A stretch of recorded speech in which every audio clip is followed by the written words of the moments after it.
Welcome back, everybody. You're in for a special treat. I'm your host, Michael LaFido. You're in the right place if you're a team leader, you're a broker owner, or you're an individual agent, and you're looking to bring more value to your clients. In today's episode, we're going to talk about the mindset, how high net worth individuals think, how they purchase, how they invest. And we're really excited. We have a powerful guest on today. Just a reminder, if you guys are getting value from this episode or previous episodes, please leave us a review, 5-star review, leave us a like, and you'll have the ability to ask questions of today's guest. And you can always shoot me an email at michael@marketingluxurygroup.com, michael@marketingluxurygroup, with any questions you have that perhaps you're listening to the replay of this. Again, this is, we have well over 270 podcast episodes now. And so you can always listen to previous episodes as well. You can literally go to iTunes, Spotify, Stitcher, or you can go to luxurylistingpodcast.com, Luxury Listing Podcast. And as always, if you'd like additional information on the Lux designation, you can go to luxurylistingspecialist.com, luxurylistingspecialist.com. All right. So we are excited about today's guest. Literally, we're talking about what keeps people awake at night. How do people think? We talk about reverse engineering. And today we're talking about high net worth individuals. I have the co-founder of WealthX joining us. David, you there? Greetings. Hey, thank you so much for joining us.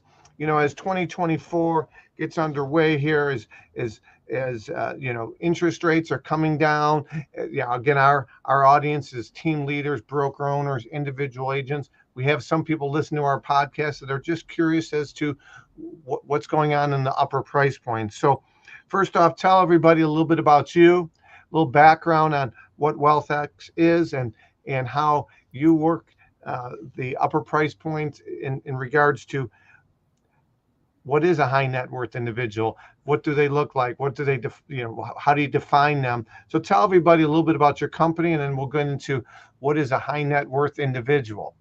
Yeah. Let's do that. I think that story is helpful. And by the way, just to kind of take what you did and hitchhike off of it. Please. WealthX was my last company. WealthQuotient is my latest venture over the last several years, but they complement each other, and I'll talk about how. So WealthX originally was born out of an idea and concept that was driven by the board of directors at Forbes, in that they were looking for a way to diversify away from advertising revenues. And my co-founder at WealthX was chief information officer of Forbes Media. It was his task to go out and figure out the data side as part of a strategic roadmap for Forbes. That led him to believe and understand that most of the data in the world was based on what we would call ZIP+4 or household income data. And the population that was entirely absent from those data sets was the ultra high net worth. You couldn't, if you were focused on filters by using household income, for example, you were going to miss them. So they were fortunately at that point, they weren't categorized. So we built WealthX as a database of using manual open source information, where we would manually curate and write a dossier on each individual person based on their net worth and liquidity. So that company did well. We did a majority recap with private equity fund in New York. But as I was leaving, my head of sales there, who's now my co-founder at WealthQuotient, one of the things that we witnessed, and I think this is important, and we're getting into content here for everyone. One of the things we witnessed, and one of the key drivers for starting WealthQuotient, was how actually, so data is great, and it helps you, but how actually do you get to these individuals? How do you get an ultra high net worth individual as a client? And I spent I was very fortunate because of WealthX to spend hours and hours and hours in conversations with the top executives across luxury brands, financial services, nonprofits, and higher education, asking them, well, how do you actually get to one of these individuals? How do you get one? And so the philosophical architecture that I would want to lay for our conversation is, we talk about the more specific aspects and the implications, is at the end of the day, we believe there's only really two ways to engage this audience or get to them. And this can be for someone who's high net worth, which means they have a net worth of, say, 5 million, Ultra affluent would be someone 30 million and up.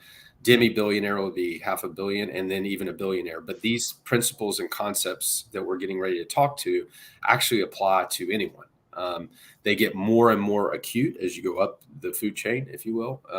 But even I was just talking about this recently with the former global head of HR at Meta on the sales side. We were talking about coaching, and we were recognizing the fact that asking great questions is such a key strategy. And that works, for example, whether it's someone's a billionaire or high net worth. But there's two key drivers. One is their relational network, which is why referrals, and everyone who's watching this podcast knows referrals are one of the key, if they're the key driver of new client acquisition at any level. But as you get up to the high net worth and ultra high net worth and the higher, if you want to call that the luxury segmentation, it becomes even more important. The second part is their passions, hobbies, and interests. The things that they care about, which may or may not be intersections with what you care about, but it's about them and what their passions, their hobbies, and interests. And I was just recently, for example, in a gathering in Sonoma Valley with individuals who are super passionate about cars. And there are people there that have 15 cars, or people that have 20 cars,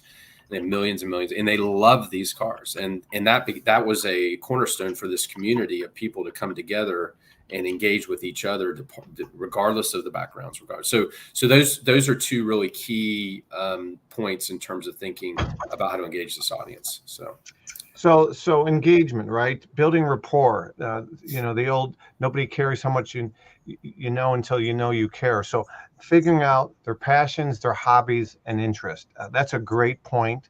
So again, we're talking about high net worth individuals, and again, let's first off let's define high net worth individuals. Then I want to go into passions, hobbies, and interests. So how do you, for WealthX and your current company, how did you come up with a definition? Is it a standard definition? Like for our luxury, we define a luxury home as 3 times the average sale price. We developed that through our own research. It's not a industry-wide definition.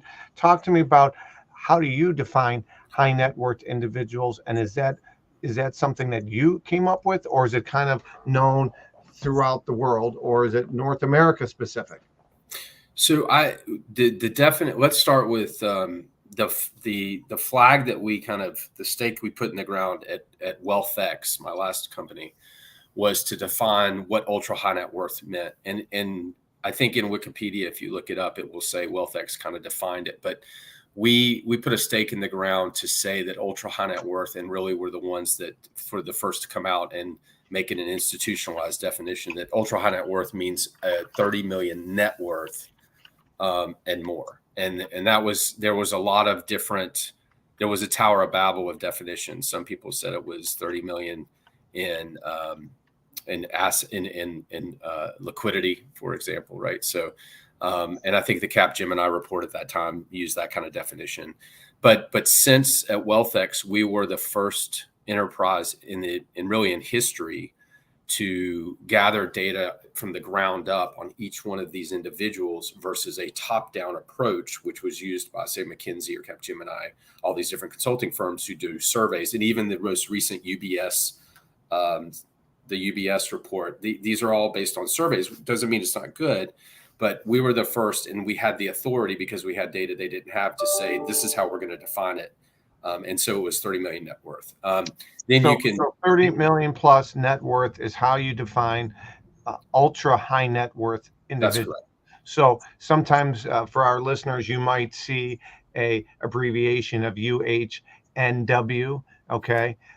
So one step down below that is just high net worth individual, right? So how would your HNWI, many times you see that. So how would you define a high net worth individual? That gets a little bit more loose, but in general, where we would say it's someone who has a net worth of say kind of 5 million, between 5 million and the 30, right? Okay. Net worth. But again, it gets a little bit more loosey-goosey there. 30 million net worth was kind of hard and fast on the ultra affluent. high net worth kind of, in WealthX, if you go look at a WealthX report today, and I don't, I'm no longer there, but I don't know, but they will have a very specific definition. Sure. That they use. But in general, when I talk about high net worth, I would say it's somebody, it's someone who's above a millionaire, but below ultra high net worth. Right. So, okay. All right. So, 5 million to 30 million would be a high net worth individual. Right. Back in the day, a millionaire. Net worth, not liquidity. Yeah. Net worth. Right. Yeah. Not liquidity. So they could have assets and liquidity that totals those numbers. That's right. Okay. So again, for our listeners, 2 terms that you maybe have heard about, maybe you haven't, but HNWI, high net worth individual, again, 5 million to 30 million in assets approximately.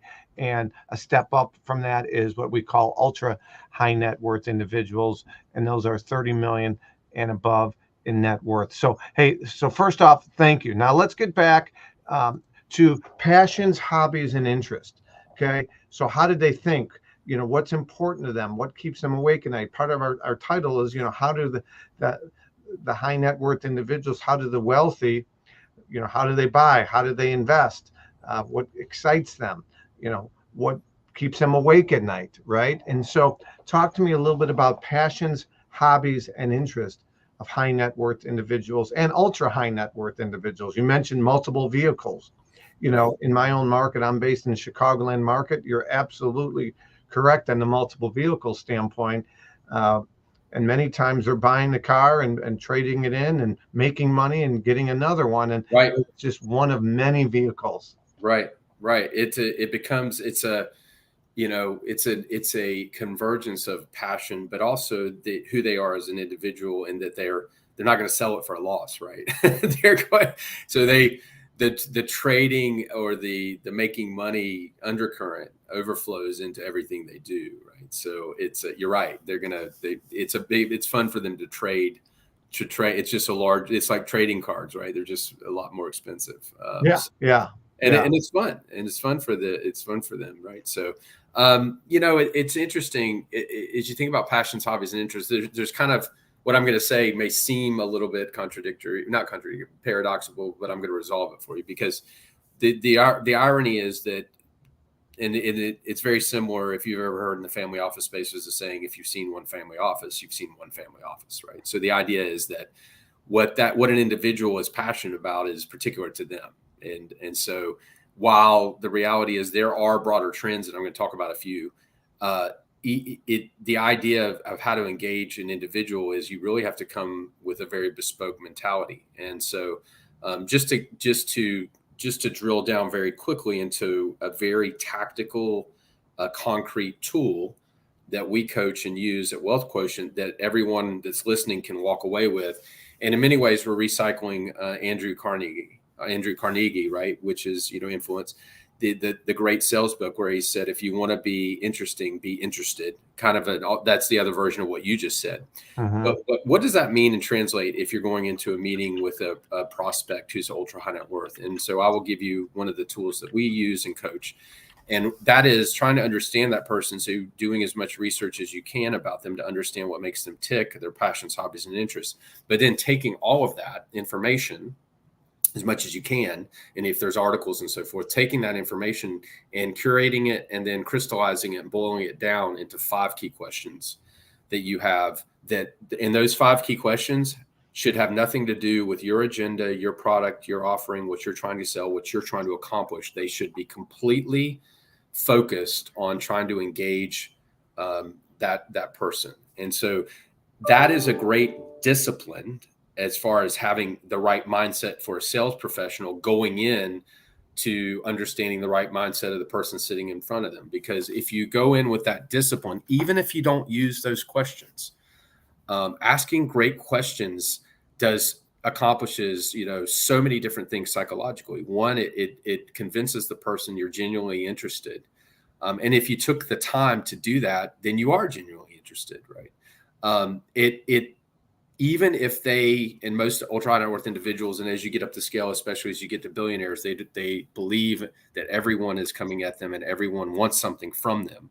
So they're skeptical by nature, right? They've been taken advantage of. they've been taken Whether it be advantage of. family, friends, it's not just the NBA players, the NFL players that come from nothing. They got all this money, and then they have all these people borrowing money. It's not just them. I mean, it's well-educated families. It's everybody. It's everybody, everybody. right? And so even when someone's not genuinely trying to take advantage, they have so much scar tissue that they've built out over because people try to take advantage or get to them. So that even when you're not taking advantage, they're assuming. And just quickly, the way that this manifests typically, like especially as the billionaire, I talk a lot about the fact that many of the people, if you've ever dealt with a billionaire, it could be ultra high net worth as well, and they nitpick around a very small fee where they may spend hundreds of thousands of dollars over here. But there's a $10,000 fee over here that they are going to fight to the bitter death for. And most people look at that and say, I don't understand it. Why? What's the mindset? What are they doing there? And the mindset behind it, it has nothing to do. It's not the money. It's being taken advantage of. It's feeling like and wondering if they're being taken advantage of in a very small thing. And so it's the difference between, that's why most billionaires, I would say, are very frugal. But they have very different economic mindsets, right? So that's something that's really important in terms of understanding and how you approach and sorry, go ahead. No, so am I being taken advantage of, right? So I had, our upcoming book is called Secrets of Top Luxury Agents, and I had undercover billionaire Glenn Stearns write the foreword of this book. You see an image come across right here. You see Glenn Stearns. And so that's one of the things Glenn talked about. I point blank asked him because I thought I'm pretty sure I knew the answer. But, multiple properties, vacation properties. And I asked him, what's probably the biggest quality you look for in an agent when you're buying a vacation property, a secondary property? Can I trust them? Number one. So that ties in to, am I being taken advantage of? Does this person just want to sell me something? Are they an advisor, a consultant, or are they a salesperson? So am I being taken advantage of? So I just wanted to bring that up because you hit the nail on the head. It's a common theme. It's not going away for our listeners. Again, how do you build rapport? How do you build trust? We have David here. David, just to recap, David's talked a lot about high net worth individuals, ultra high net worth individuals. We've shared a lot of nuggets on here so far. And the other aspect he's talked about is passions, hobbies, and interest, building rapport, building trust. So keep going. I'm sorry to interrupt you, but I wanted to bring that up because I felt like it was really important. No, it's great. I mean, listen, at the end of the day, what we're all talking about is human psychology, frankly, right? So, and we're all, I believe, wired fundamentally to try to connect. And then we build scar tissue up in certain ways. So, and this always happens when you're at a gathering and you meet someone and they went to the same university or someone, whatever it is, we're looking for those connections.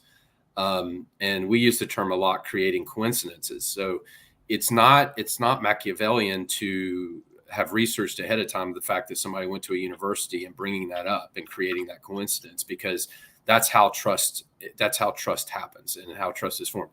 But what I was going to say is that even in the face of, this is the great irony, even in the face of this great skepticism and scar tissue and being taken advantage of, when you ask questions, you ask thoughtful questions, even when they know that you may be trying to sell them something.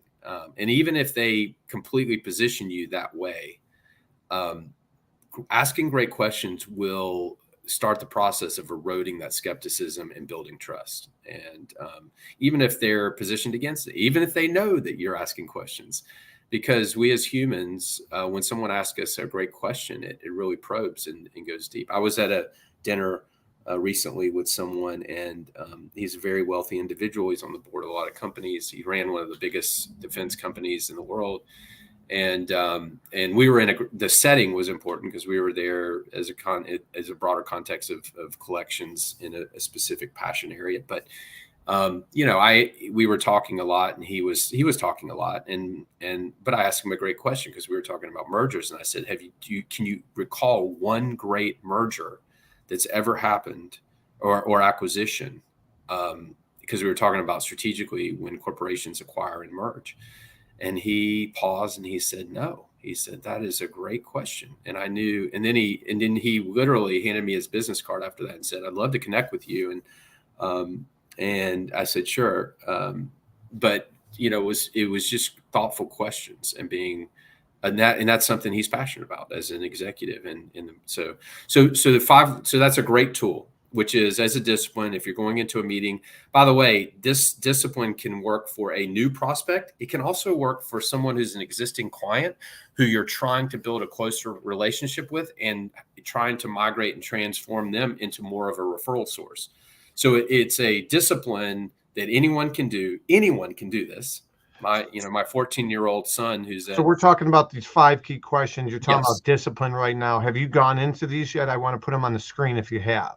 No. So the 5 questions are ones that you have, the sales professional have to create themselves they're bespoke, but they're 5 really interesting questions that have to do and center on the passions, hobbies, and interests of that person. So they're really about what's important to that person, right? So, and my son, because he's 14 years old, but he's absorbed all this stuff because he's been around it. If you put him in a room with a bunch of, no offense to JP Morgan, but JP Morgan bankers or private bankers from any one of the institutions, and they were in the room, not that they would get Bill Gates as a client, but if they were trying to engage Bill Gates, they would all talk about his philanthropy and his billionaire pledge, right? My son would ask the question because he read about it and he asked me and he said he thought it was the most interesting thing. Why did Bill Gates choose the Beatitudes as his senior kind of speech that he gave, right? I mean, and it's a small thing, but it would pop him out of the fray in a question like that, where everybody else is praising him for his philanthropy, right? So by bespoke, for those of you that are listening, bespoke is customized, custom, unique. It's thought provoking.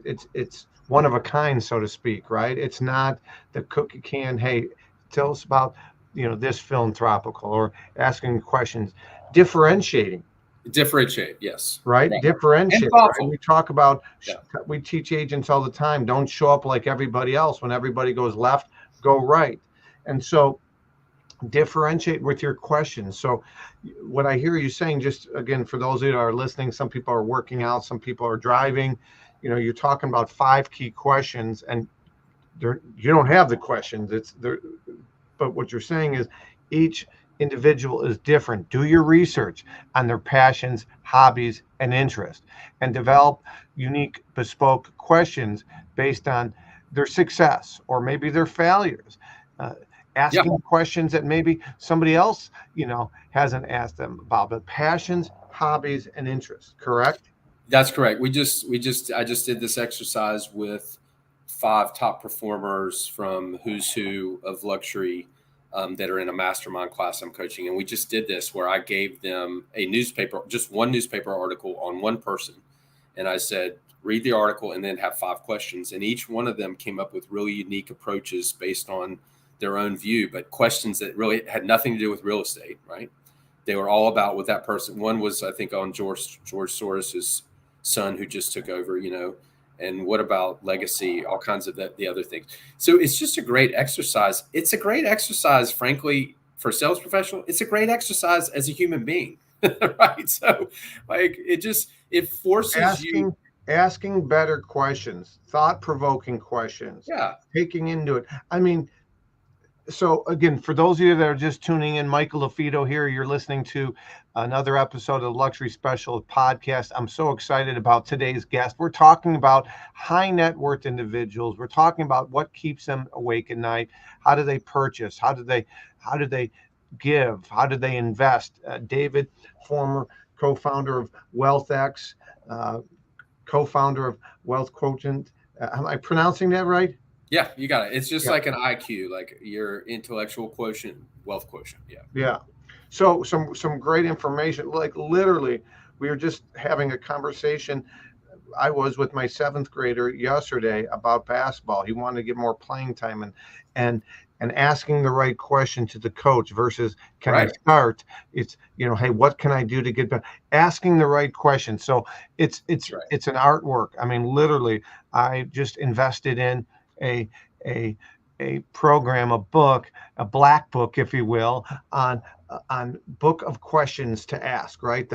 And how to ask them. And so instead of solution questions, hey, you're interested in my coaching program, here's what it's going to do for you, more problem solving and awareness. So trying to develop a connection is really key. So you see a lot of Tony Robbins' success leaves clues. Well, same thing with high net worth individuals, your passions, hobbies, and interests. So again, I don't want to take you out of you're in a groove here, but I want to just to kind of recap for our listeners that maybe fast forward, they're just listening for the first time. So excited to have you on here. We're talking about high net worth, ultra high net worth individuals, what keeps them awake at night, 5 key questions. Um, again, they want to know, are they being taken advantage of? So what can you do to build trust? And you talked about creating coincidences as well by doing some research on them. Uh, so let's carry on, but great information. One thing to add on the am I being taken advantage of? I think we all know that one of the things that helps create trust is transparency. And so communicating, why something is there versus them just seeing it. So for example, I talked about the difference where they might spend hundreds of thousands of dollars on over here, but they're hung up on this $10,000 fee. So, heading them off at the pass by bringing it up and saying, you might be wondering, because what people do is they assume that smaller fee, they're not going to care about it. Right. And what that does is that actually compounds the feeling that they're getting taken advantage of because they see it, they don't know what it is. And versus being able to head them off at the pass and saying, well, let me walk through every aspect of what's going on here and be completely transparent so that you have it. I know I have a great story where there was an old client of ours and they worked with billionaires and they were in the wealth design space. So they would come in and create these elaborate plans and designs around structures and wealth design using life insurance and other things. But this was for a billionaire in New York. Actually, he's one of the largest commercial real estate holders. And there was a bake off between, I don't know, 5 or 6 firms, some of the biggest brands, and this gentleman was actually a smaller boutique brand and firm. And he went into the meeting and he tells the story. He went into the meeting and he did something that no one usually does or no one does. He was completely transparent about his fees. From the very beginning, and people in the meeting were kind of like, what are you doing? Don't do that.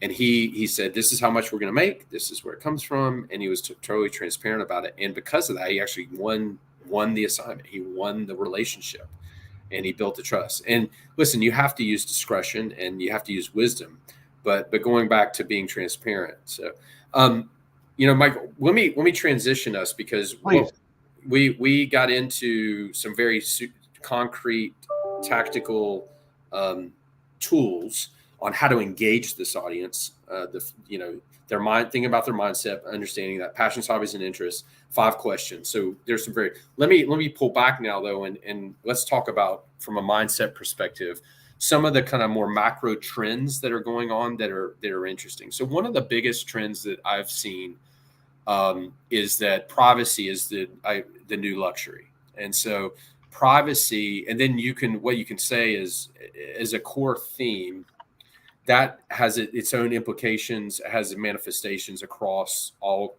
aspects of an ultra high net worth individual across their anatomy. So these things ripple across their anatomy, and their anatomy is their family, their jobs, their philanthropy, the different forms of capital that would form their life, right?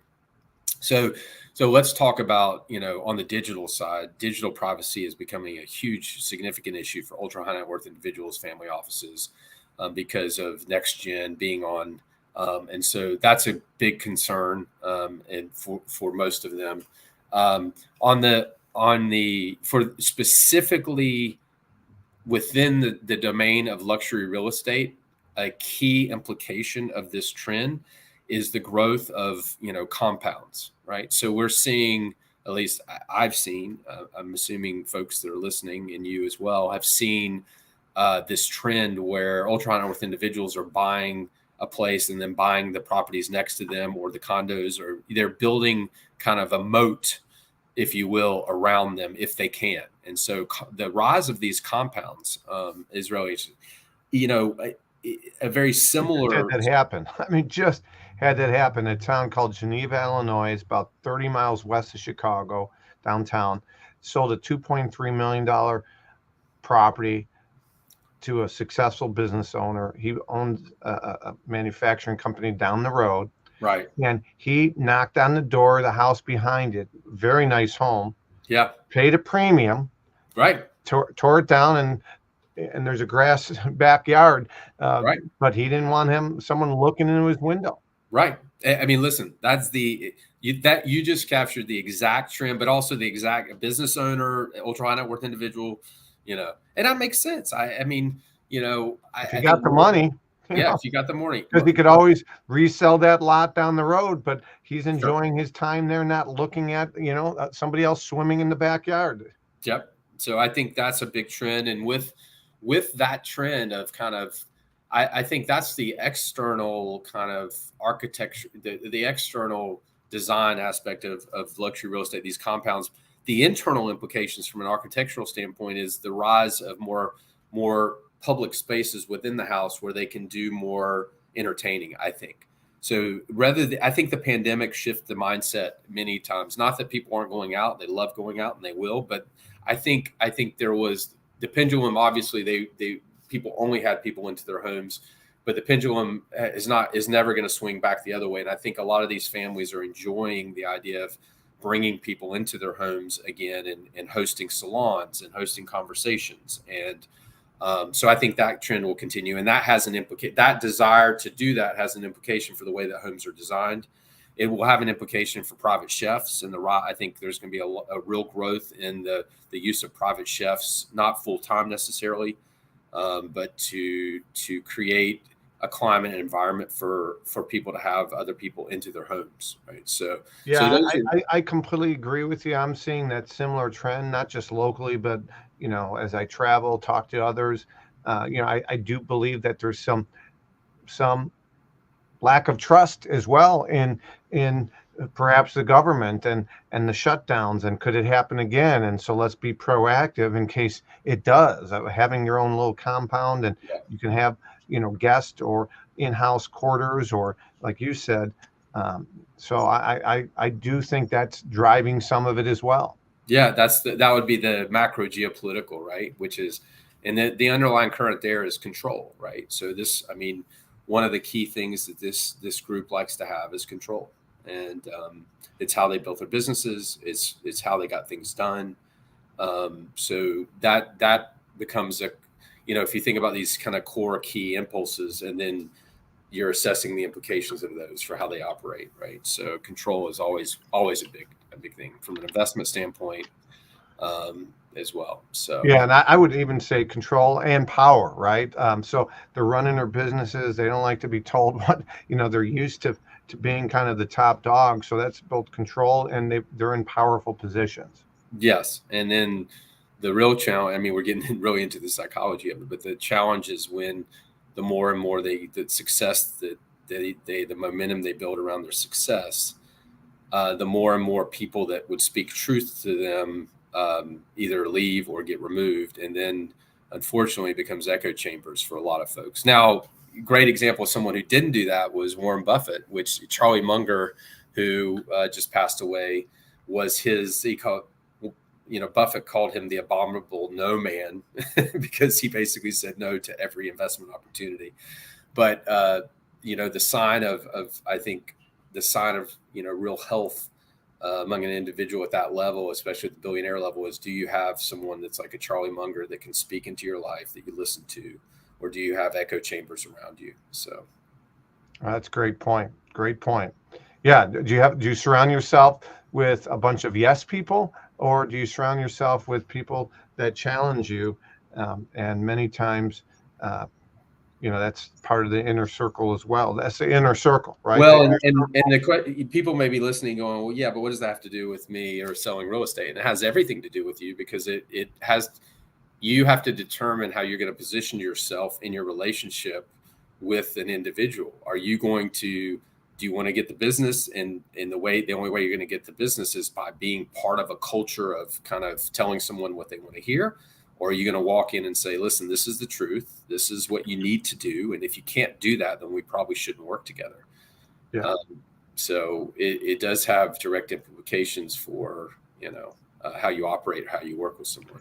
Yeah, no, you bring up a great point. And there's a way to do it the proper way as well, right? So on the screen right here, you have Terry Sprague. He's with Forbes Lux Properties on the West Coast. He's got this big, huge Ritz-Carlton building that he represents. Great guy. And he's in our next book, Secrets of Top Luxury Agents. And he talks about how he lost a big listing at the appointment.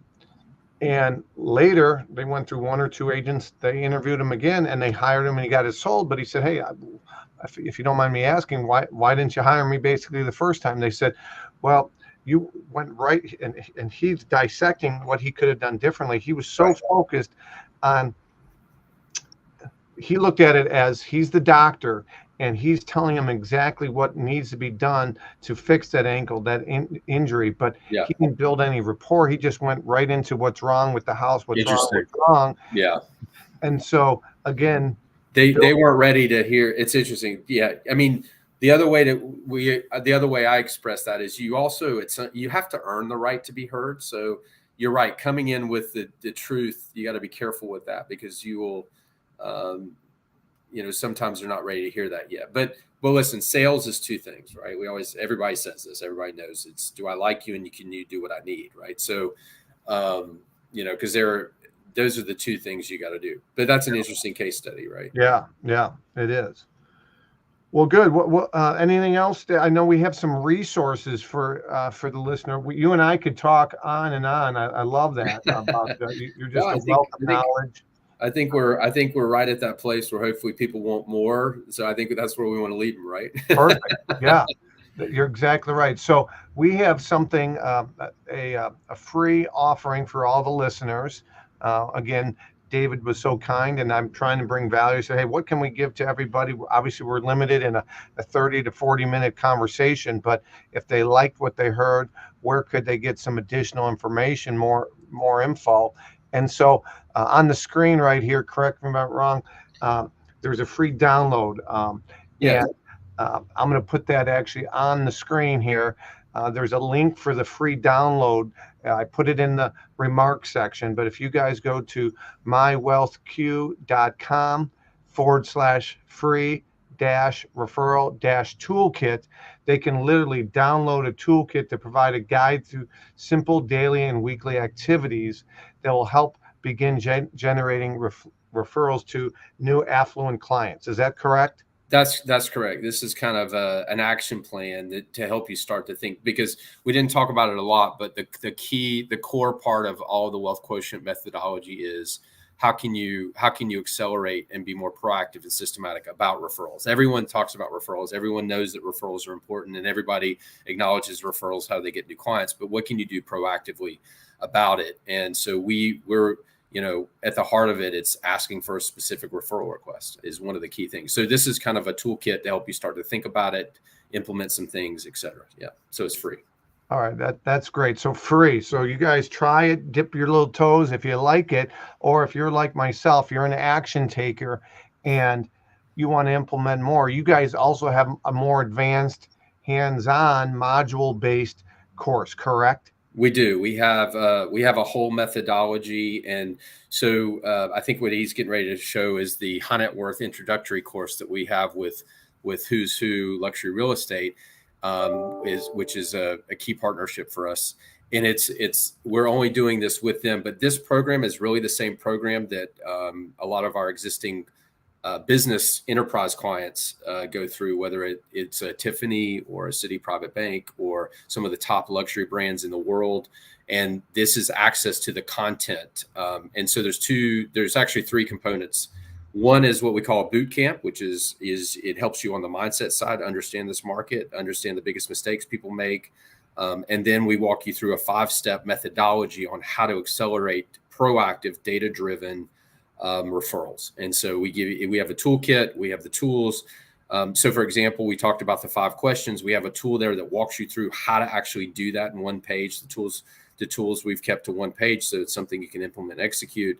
And so there's an entire content library there also about interviews I've done with different people across different industries. And then there's a bonus that we added. So my co-founder and I also launched a conference called the Ultra High Net Worth Symposium a couple of years ago, which was a platform and a conference to gather the top executives in luxury financial services and nonprofit to get together and have candid conversations about how do you actually get to this market? What are the best practices? What are the challenges? And so I have included that content in this as well. And literally there are interviews there with the chairman and former chairman of LVMH, Robert Frank from CNBC, this former CEO of Bugatti or Ferrari or Lamborghini. And wow. It has the top executives in the world across financial services and universities, the head of fundraising. And also a few ultra high net worth and billionaires themselves giving their perspective on, so that content is in there as well. It's really actually the first time. Listed. There's some bullet points on kind of what they get, what's included. Yeah. It's an e-course. It's high net worth introductory program. Normally $9.95. We're knocking $100 off for the listeners. 10% off. I appreciate that. You guys can always send me an email and I can get you the coupon code, but I'm going to throw it on the screen here. If you guys go there, the promo code is just Lux, LUXE _LMG, Lux _LMG. Feel free to shoot me an email, michael@marketingluxurygroup.com if you need us to send it to you, but the coupon code is on the screen. It's just Lux _LMG. And we will also put this on the promotion on YouTube and when it's all out there. So David, what's the best way for somebody to be in touch with you? If somebody wants to get in touch with you on social, on LinkedIn, tell me a little bit about how can they get in touch with you?